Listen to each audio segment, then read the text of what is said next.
Just making a short video about this is my first challenge lock I built.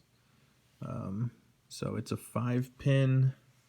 The lock company is called Ilco. I actually just found this for like just the core. It was just like $2 at an antique store, just in a bunch of crap. So I used it because the bidding is pretty nice, pretty intense. And the pins were all quite big lengthwise, both the key pins and the drivers. So it seemed like a good candidate for a first go. Be pretty forgiving. So in order to make it, this was all very new to me. So I have a rotary tool, and so I ended up taking that rotary tool, clamping it down into this vise and using it basically as like a lathe of sorts.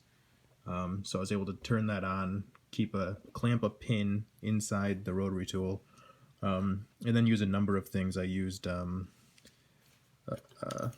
bunch of files to do a lot of it. Pin 4, if you can see it, it's the one that's the closest to a serrated pin.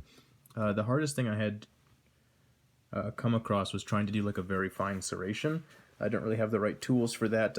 I did get a suggestion for somebody for a jeweler's saw.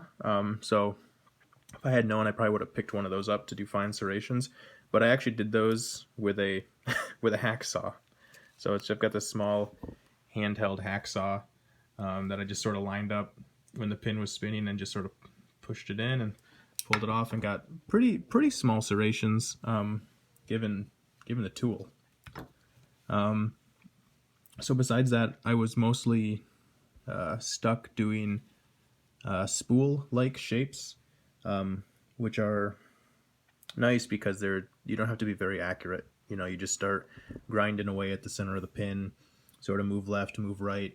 You know, you don't need something extremely accurate to do that.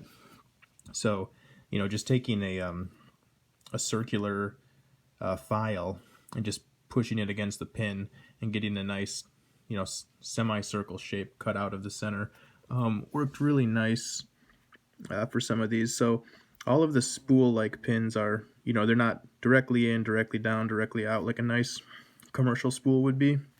They've all got a bit of a curve to them. So a lot of these are sort of like this is sort of like a mini spool, slightly deeper mini spool with a serration in the center. This is kind of similar where you have this more of a almost like what would be the top half of like a mushroom style pin with a serration after that, and then kind of a deep serration but more like almost like a reverse mushroom head type of thing. And then this one comes down to a point.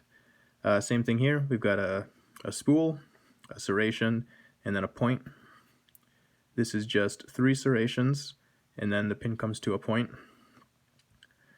Pin 5 is if you cover up the bottom, it basically just looks like more of like the mushroom style spools you'd find in like a Medeco. And then with an additional little, I don't know what you'd call it, a really big serration or a really small spool type area. And then on each of the key pins I did something very small. So this is basically this is the first thing I ever touched. So I tried to do just a small serration, ended up being a very wide area. So it's kind of a small area near the top of the pin that's got a slightly smaller diameter. It's kind of bumpy and messy, but yeah, you know, it's something. This one is kind of like a serration, but it's a bit angled, so it kind of comes down, comes in, and then back out, like it wants to become a spool, but it's just cut off. Same thing here, same thing here, and this is just as close to just a standard serration near the top of the pin as I could get. I wanted to do some custom springs, but I don't have any extra springs, and none of the locks I have like, you know, I've got like a whole bunch of other locks I could just pull springs from, but none of them are big enough. All these springs at their standard size were quite a bit bigger than any other spring, and I didn't really want to pull tiny springs out. So I'm not doing much, but I'm basically just going to stretch out the springs and basically slightly increase the force on this one. So this one's really going to be jammed down in there. Put that at the end so it's easier for me to put in, but springs are basically standard. As far as the Bible goes, not a lot. It's just used a tap to thread all of the holes. I did all 6 of them. I did number 6. This is only a 5-pin lock, so number 6 was nice. That was practice to get the hang of that. And then I slightly sort of countersunk 3 of the holes, or I guess really 2 of the holes, because again I did a practice on 6, so I just did pin 1 and pin 4. Yeah, actually it looks like I slightly did it on pin 2. So not a ton going on there. So that's the Bible, that's the pins, that's the springs. And then as far as the lock body goes, there's nothing fancy, there's no trap pins, there's nothing like that. I really don't have the expertise or knowledge to do that. But just for fun, I did a little visual thing on the lock. So I've named this lock the Little Devil.